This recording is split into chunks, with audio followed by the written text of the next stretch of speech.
You just thought you had a lot of irons in the fire.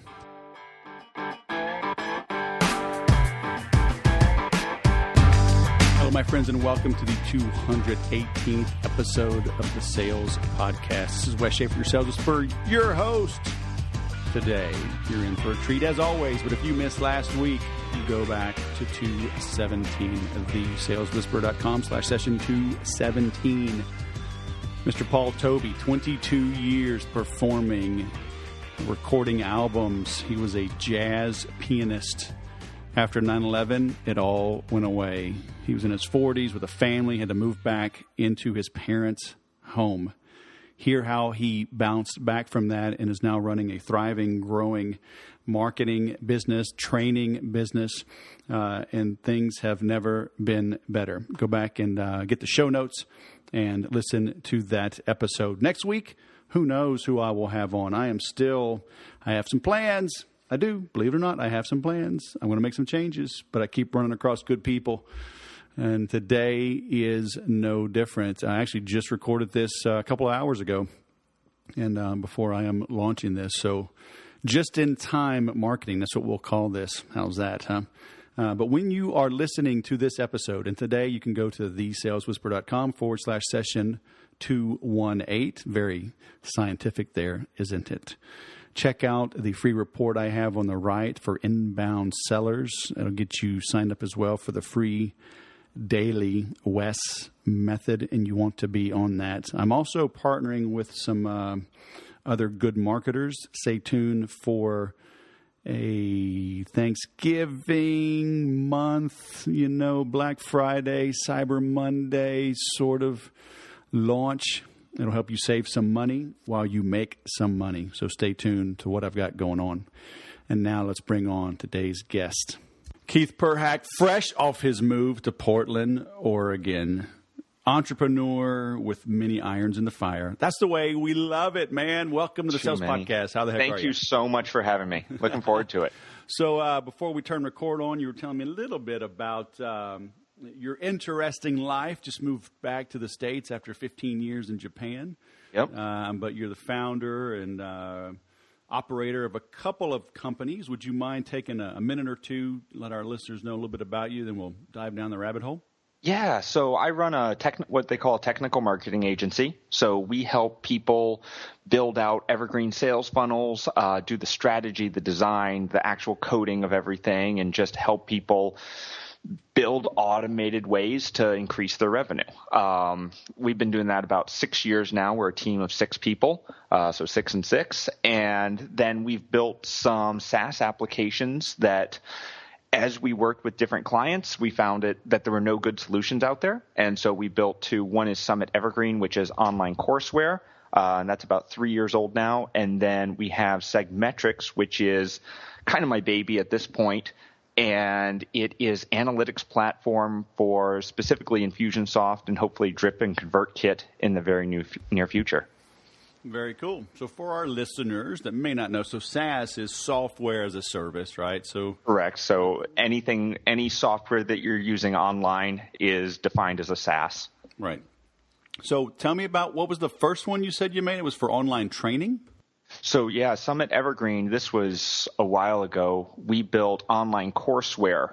So now there's a bunch of people in the space, Kajabi, Teachable, Member Mouse, that kind of stuff. But essentially it was, back in the day, we had a lot of clients who needed to put out great membership sites, and there was literally nothing except WordPress out there. So we built that, turned it for a couple of clients, and then said, well, we did it 3 times already. Let's turn it into a SaaS and sell it to everyone. So we did that.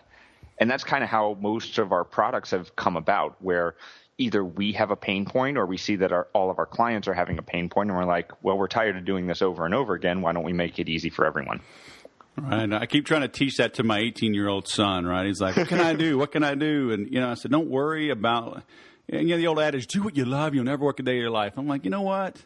I like Zig Ziglar, right? Help enough people get what they want, and you'll get what you want. I'm like, just pay attention. If 10 kids at school say, man, my iPhone case sucks. Maybe you invent a new iPhone case, right? Or, just be present, be observant, And if more than a handful of people are complaining about something, there's probably an opportunity there. Right. And it's interesting because most people, when they go to build any sort of business or software or anything, they're like, okay, what should I make to make money? Right. And that's the worst way to go at it. Right. You can't just sit in a vacuum and say, okay, what am I going to build that everyone will love? You build it by finding out what people, like you said, what people want, what they're missing. And then you go from there and you build something to solve that need. Amen. So why did the Segmetrics focus on just Infusionsoft? Or is that because your clients were big in that space, or were y'all in that space, or what? So when we started that, Infusionsoft honestly is the big player in the online marketing biz right now. They had the best API. 99% of our clients are on Infusionsoft, and their reporting is absolutely horrible. Like, it's just really hard to get the numbers you want. And so I had been working with an analytics guy for about 5 years, and he came to me one day and he says, Keith, if I have to pull one more of these reports into Excel and do a pivot table, I think I'm going to tear out the rest of my hair. So he and I spent a couple of weeks going over what that will look like, and we started building some software, and that's how Segmetrics was born. And we've been working on that about a year and a half, I guess. Okay. Got a pretty good pickup on that, and lots of people seem to like it because, like I said, you just can't get these numbers out of Infusionsoft. And now we've been talking with the team at Drip and ConvertKit, two of the new kind of upcomers going against Infusionsoft right now, and trying to see what we can get their clients and their customers to, what value we can start giving them. Right. Well, man, y'all have been hiding because I haven't seen you, and I'm heavy in the Infusionsoft space. We are, man. The problem is that we're just one more feature kind of people, right? One more feature till we launch it big. But we actually got, I want to say, third place in the Infusionsoft Apps Jam at InfusionCon last year. So I think it was third or fifth. I can't remember. Man, I should pay more attention, It's one of those things. It's honestly, unless you see it in front of yourself, in front of you constantly, you're never going – there's just so much information out there, right? And it's how often you're able to promote and how much different stuff you're doing. Those are the places that get noticed. And we just haven't focused on that yet. We've been focusing on making sure our integrations work on the tech side of it and supporting our current clients, which is good for our current clients. Probably should focus on the marketing more in a wide net to get that out there. Mm-hmm. Yeah. So as I was preparing for this, I signed up as an affiliate, so I'm going to go check this out. I know people. It's like advanced users are really bummed about Infusionsoft's reporting, but most users aren't advanced, so they kind of bump along. How do you bridge that gap? How do you get the average user up to speed? Like, hey, you need this information. Right. Dig in. And that was one of the hardest things that we did, because most of the people that we do work with are the big names. So people with over 300,000 people on their list, people who are making upwards of $2 million a year, et cetera. And those are the ones we initially built it for because those were our clients. But you're exactly right. We started talking to people and they're like, well, I don't understand how this is worth it to me. And as we talked to a lot of them, we found out the number one place that Segmetrics or any analytics platform will help you at the beginning, even if you only have 5,000, 10,000 people on your list, is with lead source value. So this is something that is incredibly important to your business and that Facebook, Infusionsoft, et cetera, do not really give you a good view on. And the idea is when someone comes from your site, where did they come from and how much are they worth in the long term, right? So let's say I come to your site from Facebook and I sign up and I'm on your list for 3 weeks and then I purchase a product, right? So now you know that over 3 weeks, a lead from Facebook is worth X dollars, right? And you can see, okay, leads from Facebook are worth more than leads from Google, or more than leads from Twitter or Lifehacker or wherever else you're sending people in, right? And so that's incredibly valuable because you know exactly where you need to market in order to get more quality leads. Mm-hmm. If people on Twitter are worth 5 cents a lead and people on Facebook are worth $5 a lead, you know where you need to spend your money to increase your revenue, right? Yep. Very cool. And so it's easy to use, I guess. I mean, because I'm telling you, people get overwhelmed. They do. We actually set it up so that I like to think of it. I don't even know how to describe it anymore. It's kind of like a cross between Google Analytics and Kissmetrics. So the idea is that when we first started, we were like, oh, everyone will set up these reports beforehand, and then they'll want to have the information from that report. And that's not how people want to use this. They want to explore, right? So the way that we set this up now is very similar to Google Analytics, where you go in, you have a report, and you say, well, what happens if I look at only people who came in this month? What if I look at only people who came in through Facebook? And essentially you just add these different filters on there. And you say, okay, I want to see how much were people in Facebook worth last month compared to this month. Mm-hmm. And then you can say, okay, last month they were worth $2. This month they're worth $3. Hey, look at that. I'm doing something right. So what are those trigger points now? So I see someone going through my evergreen funnel, my email funnel, and people who attend this webinar are worth $5 more than people who don't. Mm-hmm. Well, obviously I need to get more people on this webinar. So, and these aren't things that you set. What we realize is, as we were doing the analytics, you can't just say, okay, I know exactly where all my trigger points are. Let's create a report for them. It's exploratory, right? You have to go in and you have to click different things, and you have to say, well, I have a webinar here. How about that? Does the webinar affect revenue? And you click on it and you say, oh, yes, it does. Look at that. And so I didn't have to set that up ahead of time. I can go in after the fact and try to find those numbers. And that's really what leads improvements to your funnel, improvements to your lead source, improvements to your revenue generation. Right. Very cool. So tell us how do you run a company from Japan? But are all of your staff, are they all in the U.S.? So what was the breakdown? It was about 80% U.S., 20% Japan back when I was there. Now it's more like 90-10 in the U.S. And so actually one of the nice things about me being in Japan was that we had 24-hour support, because myself and one of the other guys I was working with are in Japan. My project manager and a bunch of guys are here in the U.S. So at 6 o'clock Pacific time, when everyone's starting to go off the clock here, the Japan time, we have our morning meeting. We know exactly what we're doing, and we work the rest of the night for everyone, for all U.S. clients. Right. Very cool. So that worked out all right. Now, how do you adequately divvy up your time? I mean, you say you're basically horribly.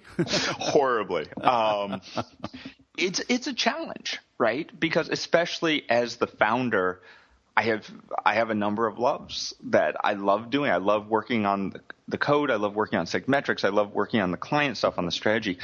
And what we've had to do is we treat Segmetrics and Summit just like we treat any other client, right? So we budget out time for them each week, each month. We're trying to do the same. You say Segmetrics and Summit? Summit Evergreen, the courseware, which we still work on. Oh, yep. Okay. Well, so do you have 3 things then? Because I was thinking of DelphiNet as well. Well, DelphiNet's the main consulting. Yeah. Okay. So DelphiNet is the main consulting, and that's where we work with all our clients. And then we treat our 2 software products just like we would treat any other client. Gotcha. So we have strategy meetings about them. We say, okay, we're going to accomplish these goals, and we're going to spend this amount of development and design resource on them. Mm-hmm. Mm. And your whole team is virtual, or is there an office? We are all virtual. Out of pure chance, 3 of us are here in Oregon, so we'll probably set up a office in the near future, but not required. It's more of, I like being around people, but everyone else likes being virtual, so let's do virtual. Maybe that says something about you, but no, we won't go there. We'll do that later. Maybe like showering or something, deodorant. I don't know. Probably. Breath mints. For me, I get that urge to work when I see other people around me being productive. Right. Right. I do like the freedom of working remote. I like being able to work until 2 a.m. And no one's going to say anything. Right. But at the same time, I think that there is something powerful about having a group of people around you all focused on the same thing at the same time. Yeah, I agree. And it cuts both ways. Right? I think it's all on how you set the tone in the business. I work from home with 7 kids. People lose their mind. But, I have an office. I close the door. The kids know. The biggest problem is the barking dog. But seeing other offices, like Infusionsoft, I'm there a good bit, and all the open air, open cubicle sort of thing, and people shooting dart guns at each other. It's like I would lose my mind if I'm on a sales call, right, or working on a campaign, and I hear that stuff going on in the background. It's like, are you kidding me? At least my kids, I can give them the evil eye, and they get out of the way. Yeah. They're like, okay, I'm being too loud.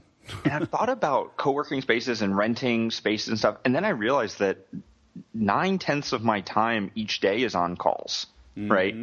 And so it'd be good for everyone else, but what would I be paying? I'm not getting anything out of the co-working space because I'm just going to be in the co-working phone booth the entire day, right?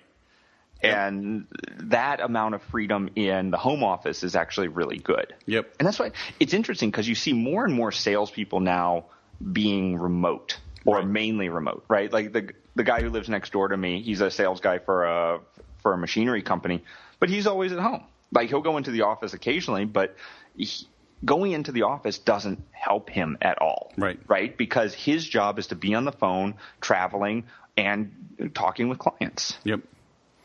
So how do you get good people? I've had such bad luck. It's so tough. Oh my God, it's horrible. I've had such bad luck. I mean, I've brought on people like, name your price. I'm like, done. Just here's what I need done. Name your price, and then they don't deliver. I mean, I've had that happen at least 3 times in the last 2.5 years. Price. Pay people top dollar. I mean, literally, name your price, and they can't deliver. It's. Price, I think, cuts down some of the crap, but it's not a great barometer of how good they are, right? Mm-hmm. Because what I've found, and I've worked with we've been trying to figure this out, and we have a good team that we've put together over the years just through, I would say, blind luck. But one of the things that we've found consistently is whoever we're working with has to be committed to us. They can't be a nearshore or offshore company that's even offshoring their stuff. They can't even be someone maybe even in the U.S., maybe in the same town who seems committed but is offshoring a lot of their these were full-time people. These were full-time, just supposed to be focused on me. Were they? Yeah. They were 100% focused on you, no side projects, nothing like that? Right. I don't know. And still can't deliver. It is tough. Like I have had some, and sometimes there's a lot of different things that can happen, right? So sometimes it was inter-employee issues. Like sometimes we had one guy who was amazing. He was really great. But as soon as we started growing the team and he had to report to people and work out things with people, it didn't mesh. Mm-hmm. It wasn't good. And then there's other people who, because of their work schedule, it doesn't fit with the way that we work. Or there's just so many. I think it's such a crapshoot. I haven't been able to find like a singular way that, okay, this is how we know that we're getting good people. Mm-hmm. I've talked to people who talk a great game and are horrible. I've talked to people who couldn't talk their way out of a paper bag who turn out to be a great developer or a great person to work with, right? Mm-hmm. It seems to be completely random. Yeah. And that's why one of the things that we've done in hiring is that we do it piecemeal. So we'll start people off with a single project. Then we'll move them up to a month, and then we'll do 3 months. And then we're like, if we're still at the end of that process wanting to work together, we'll go like, okay, now let's hire you full time. Right. because it's such a commitment on everyone's side, and not just monetarily, but it's really hard to train someone and get them up to speed, especially for consulting where you're working with 10, 20, 50 clients. Right? How do you get them used to how you're doing everything and then find out that, oh, no, they're not going to work out? So in other words, hire slow, fire fast. Exactly. How do you set the tone with your clients? Because you're doing a lot of done-for-you type work, right? Mm-hmm. Is it the same thing? Hire them slowly. We do you actually fire your clients. We do, and we've had to fire a couple of clients just because they didn't work out together. Yeah. So what we do is we do a 1-month trial project. So we'll always get on a call with everyone beforehand, make sure we understand what we're going to do, what's going to be delivered.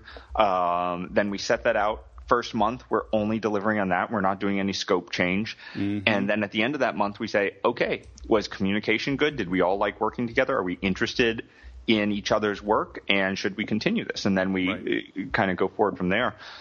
But we've noticed that the clients that we have hard times working with are the ones, especially during that first month, that are like, hey, I know we said we were going to do this, but I want to change everything and go towards this. Right. That happens all the time. It happens all the time. And I find not all of them, but I'll say 90% of clients who do that, it turns out to not be a great fit because it's much more reactive than planning. Right. And it's really hard to have a done-for-you service that's reactive. Right. And get real value out of it, right? Like, yeah, we could be the coder that is just setting up all these pages you want, but you're paying us a lot of money. Is that the best value? It's not the best value that we can provide for you. The value that we give you is strategy and implementation and execution and reporting. But if you're saying, oh, no, I need this new page. Oh, no, I need that new page. Hey, stop what you're doing and go edit a video for me. It's like it gets kind of all over the place. Right. Yeah, and I guess it depends, too, on what it is you want to do. Do you want to do a lot of the little bitty things? Is that your company, like a VA service? Or are you coming on board for bigger picture thinking and strategy and things like that? Because, it's, I've got one client right now, we're done, right? And the scope of work was they were actually moving from Infusionsoft to HubSpot. And we were helping them make that move and then go on site and do some training.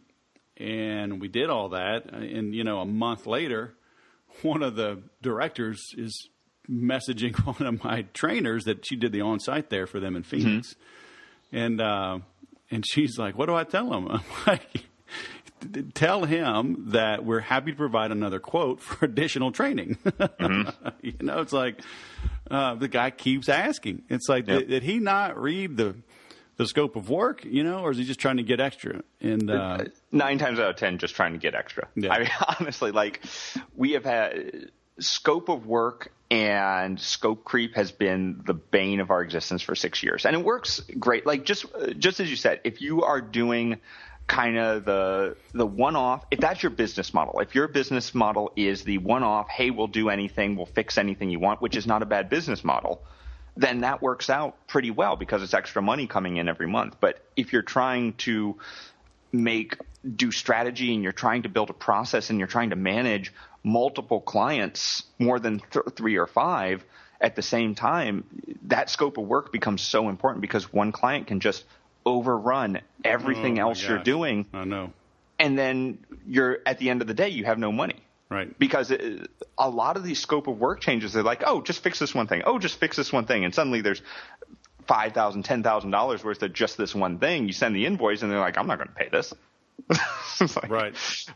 Yeah. It's as you get bigger, it's so important to make sure that everything is scoped.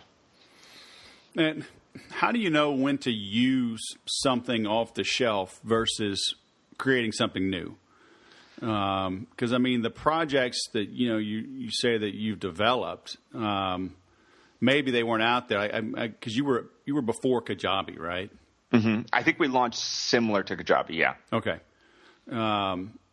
Because creating something from scratch is tough. Yeah. It's usually takes longer than you think.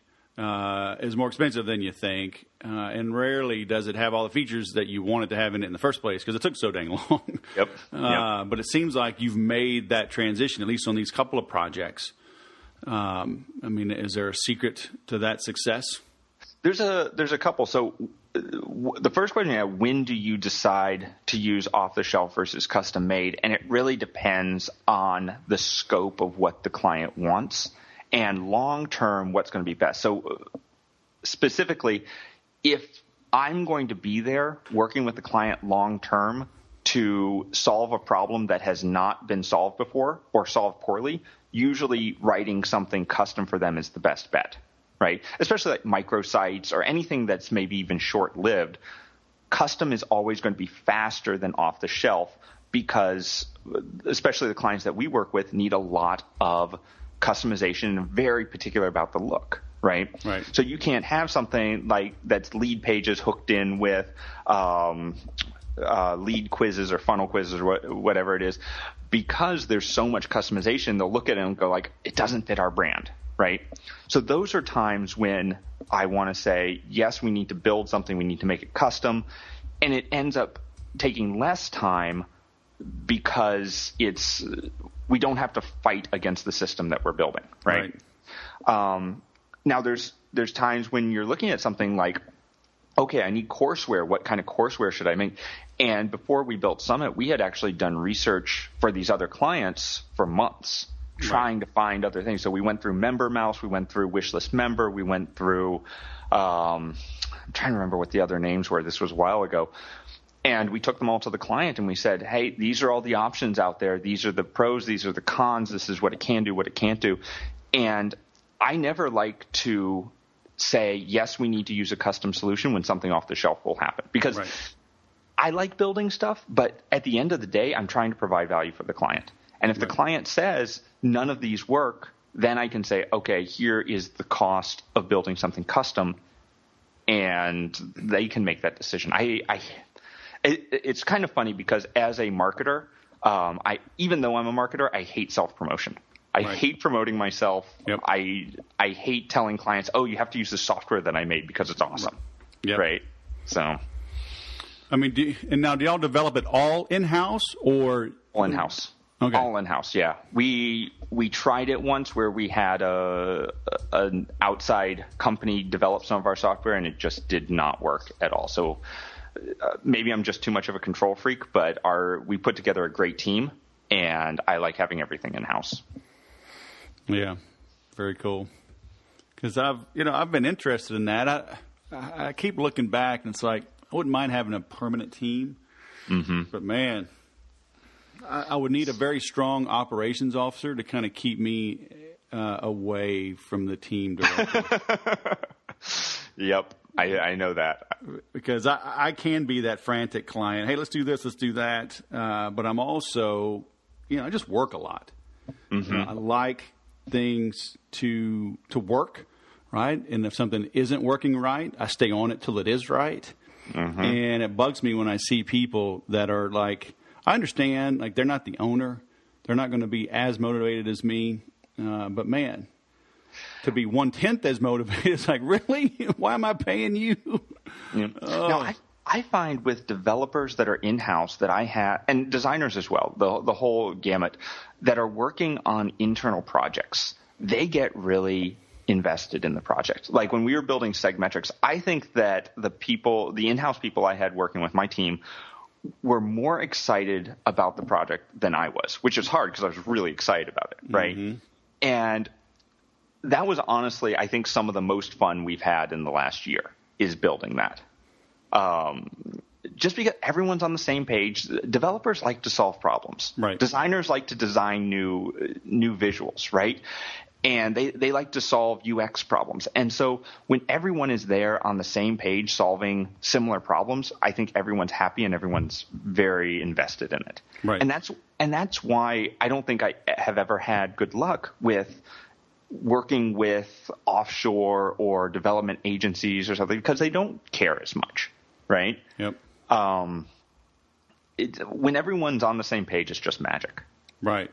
But I know exactly what you mean about having the operations officer there. My project manager, my second in command, he told me I essentially need to shut up on all our stand-up calls because I just derail things with whatever's most important on my mind right now. Right. So I've shut up. I've let him do it, and things seem to be working better. So yeah, that's cool.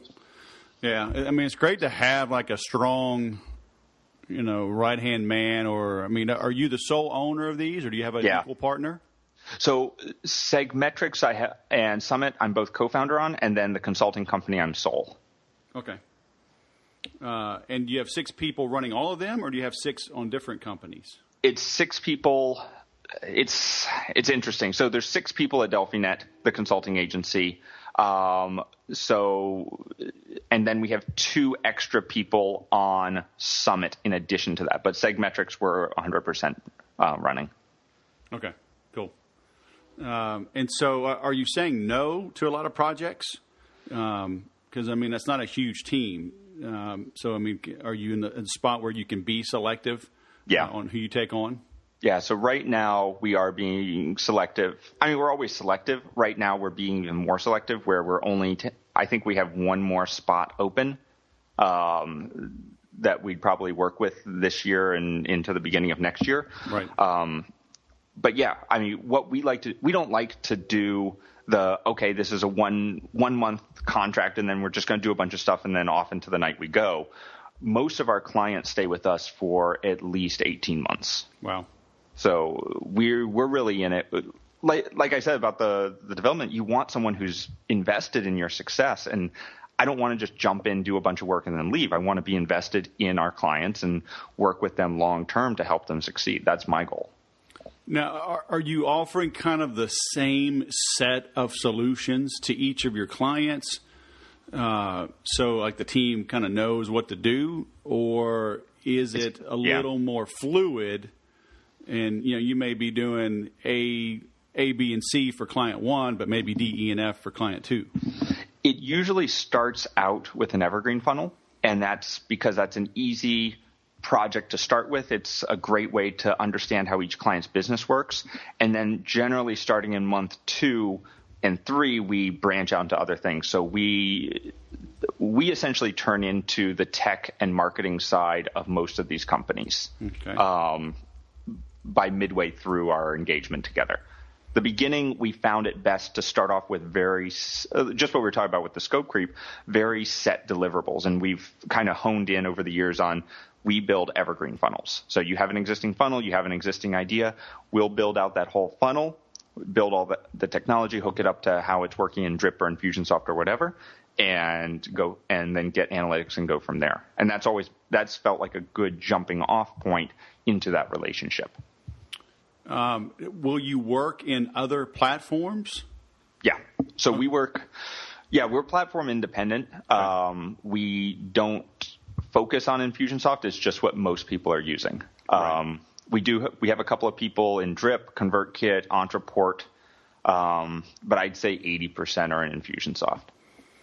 How do you weed out the tire kickers? Because, I mean, in that world of Infusionsoft and Ontraport especially, I'd say 90% of those users are very small companies with very tight budgets that, they'd be afraid to spend $97 a month on your software, let alone several grand a month, and sign a 6-month or 1-year consulting agreement. Mm-hmm. So how do you put speed bumps, basically hoops in place to make them jump through, so you're not talking to every Tom, Dick, and Harry that has a wild hair and thinks they want some outside help? Yeah, the main ways we do that is, one, we say that you need at least, I'm trying to remember the exact numbers off the top of my head, I think we say you need at least 50,000 people on your list or $500,000 in revenue per year. Right. As a suggestion, right? Right. And that kind of sets that bar. We'll work with people who are lower on there if we vet them and we're like, yes, this is going to be a good relationship. So that's a big one. The second one would be we ask around. So a lot of our clients, I mean, we're not getting 100 people asking us each day. So if a client comes in, we can ask around and say, hey, anyone know these people? Are they legit? Are they good to work with, et cetera? And then the last one is our cost. We're very upfront about our cost. We say, okay, our minimum retainer is $6,000 a month. Okay. That's where it starts. It goes up from there. Is that something that you are willing to spend? And if they say yes, then okay, they're willing to spend it. If not, then they're not. Now that it's not foolproof. During that first month, sometimes we find people we're just not a good fit with, but 9 times out of 10, it's worked out pretty well. Right. And then, so after that first month, are you going right for a 1-year contract? Is it a 6-month? Is it 1 year but you can cancel? It's 3-month blocks. So It's 3 months, and then we offer a discount for people who sign a year contract. Oh, very smart.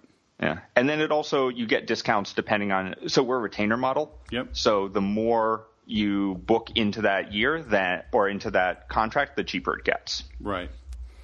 And then it's like how cookie cutter, or I guess that's a good word. I mean, how standardized is this, right? So $6,000, hey, you're going to get, a 30-minute phone call every day or a 2-hour review every Friday, I'm trying to make it more standardized is the best answer. It's a delicate thing, though, because I don't want to be like a bunch of those companies that are like, it's very standardized. This is exactly what you're getting. And you got exactly what their last client got, right, as far as deliverables. Because the reason people come to us is because they don't want cookie cutter stuff like they could get on lead pages, right? They want custom solutions tailored to them. So as far as communication and what we're going to provide, we try to make it standardized, but there's definitely, each project we do is fully designed from the ground up. It's fully coded. We have a lot of shortcuts because we've been doing this for 6 years, but none of it is like, hey, your site's going to look like the site of someone I did last week. Mm-hmm. Yeah. I certainly don't want to produce cookie cutter results or products or solutions. But like I basically had to tell my neighbor no. He's second generation. The father's still at the company, a good sized business, and been around 30 years. Mm-hmm. But man, that's why I love having remote clients. I got an appointment this Friday. I have an appointment this Friday in my own town, and I fought him, man. Like I don't want to go over. Well, we're in the same town. Maybe you can just be. I'm like. I have a ton of resources on my computer, things I can demo. Now I'm going to be there with a laptop. People are going to be showing up late to the meeting. They're, whatever. Yeah. I'm like, trust me on this, people. I'm like, fine, I'll come see you. But my client, their office is 5 minutes away. He wanted to give me a whole tour of the facility, and so I'm trying to be the nice neighbor. I'm like, I don't need to see all this. Right. It's good. There goes your day. I did enterprise for 6 years, and it's like, it's amazing. One client will take up your entire day. Oh my gosh. Yeah. Well, but then he kept getting more and more anal, for lack of a better term. Like, how often are we going to meet? How many calls will this be? How much time will you spend on site? We really need you on site. I'm like, you don't need me on site. You need more sales.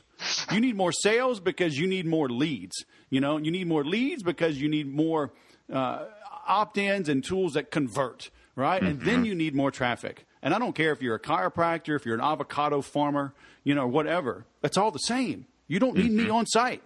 Yep. So finally I'm like, yeah, you know what? Fortunately, it just kind of faded, right? I'm like, I was traveling a bunch and whatever. But it's like, it was just painful. I was like, no way. I can't help y'all. And honestly, that's one of the best things that has come out of, you were asking like, how am I turning away clients? One of the best things about the position that I'm in currently is that I can look for those warning signs and say, hey, this is probably not going to work out for us. Yeah. Right. If I didn't have any clients, if I was struggling to make payroll and stuff, it's very tempting. And I remember when I used to do this, it was very tempting to just take any job that came in because it's like, oh, it's an extra $1,000 or an extra $2,000 or something. And I learned very quickly never to do that. No matter how strapped for cash I get, I will not do that because it's just a complete time sink. It's a time sink. They won't pay you. There's just so many things that can go wrong and completely ruin the opportunity cost of getting another better client who's going to pay you more. Yep, exactly.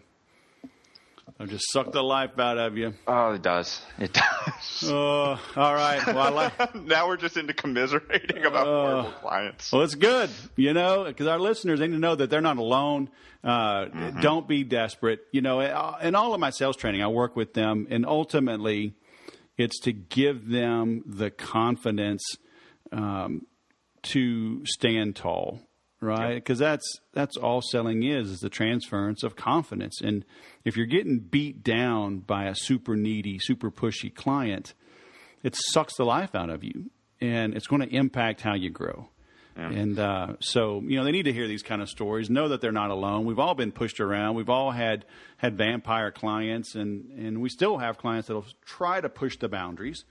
Yeah. And as you get stronger, you either, put your foot down and say no, or put your foot down and say, I'm done taking money from you. Just because you give me some money doesn't mean you're buying a slave.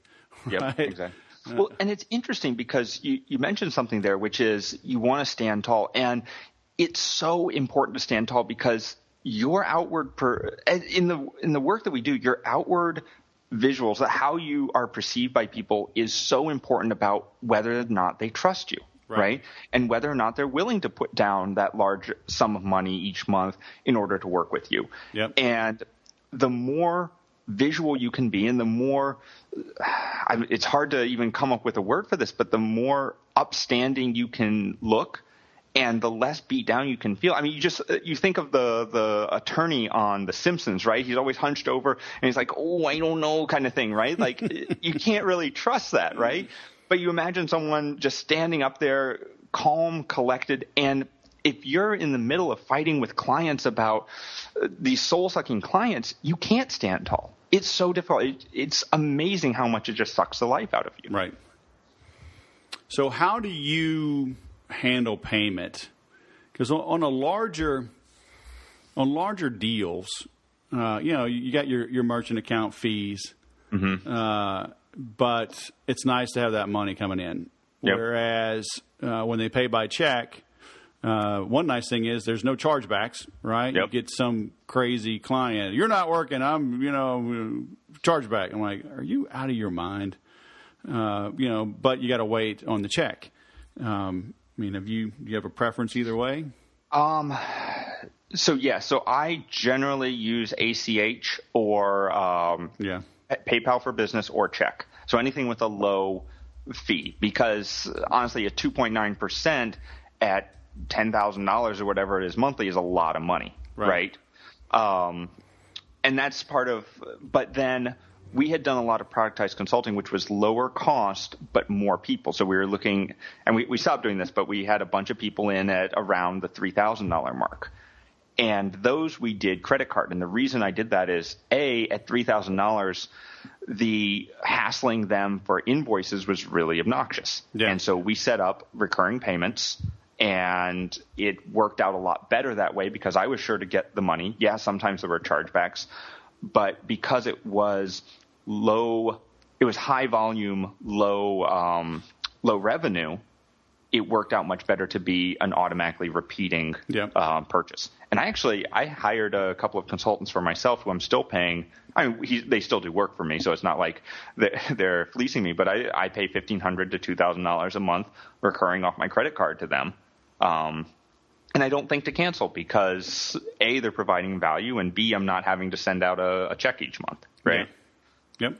So I think if you're doing low budget, high volume, automatic recurring revenue is the best way to go. Oh, yeah. Yeah, I agree. Very cool.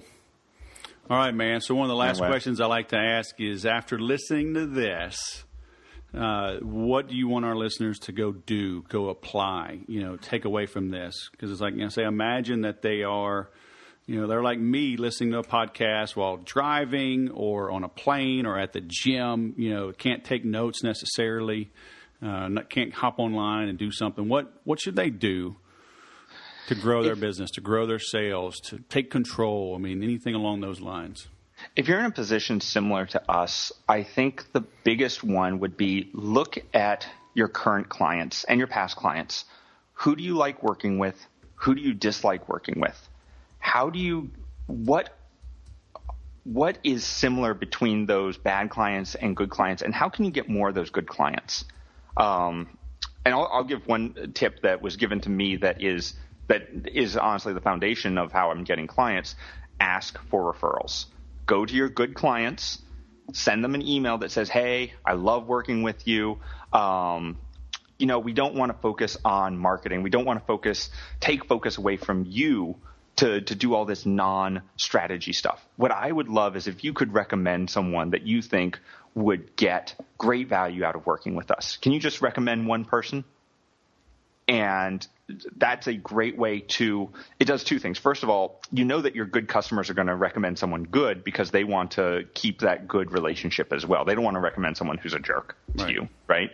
And it makes sure that you're going to be getting a good client, and it also predisposes that new person that's getting the recommendation to you because they're getting a recommendation from someone they trust, right?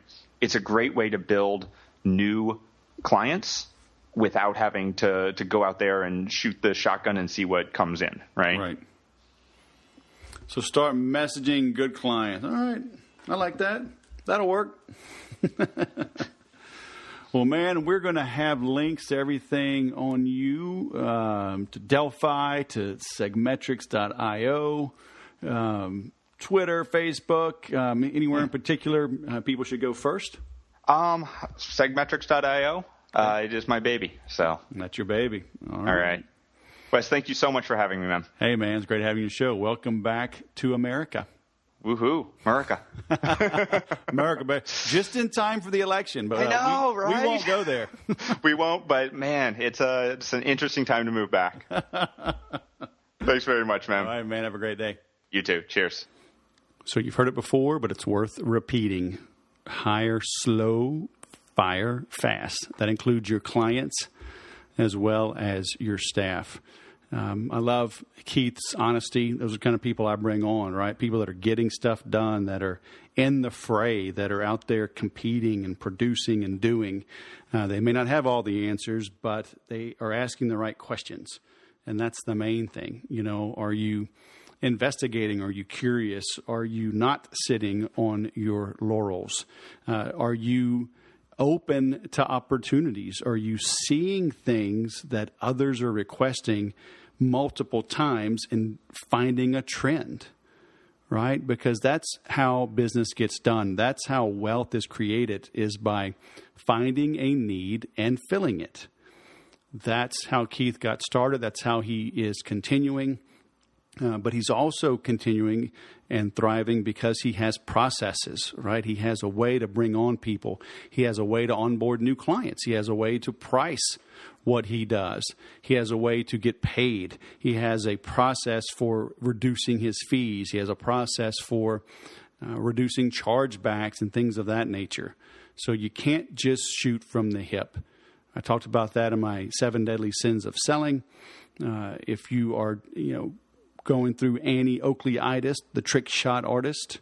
But, even Annie Oakley back in the day, she didn't just shoot from the hip for the first time when she got in front of a crowd and hoped it worked. She would practice that over and over and over again. So even though it looked like she was just getting lucky, she was actually very skilled. So do you have the discipline to practice, drill, and rehearse until these processes are perfected? That's what Keith has done. That's why you're listening to him. Okay, so take the tips you've learned here and run with it. You can see the link to his sites, to him on Twitter. You can get my free report. You can get the daily updates at thesaleswhisperer.com/session218.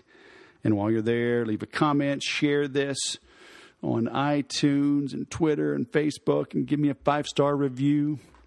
That's how I know you're out there. That's how I know you're listening. That's how I know you appreciate what I'm working on. And you'll be surprised how very few people really comment and chime in. So when you do, I get them. I appreciate it. and that lights my fire to do more. And you know what? When you leave a kind word for someone else, karma kicks in and someone will do something nice for you. So thanks for listening, and remember to sell different.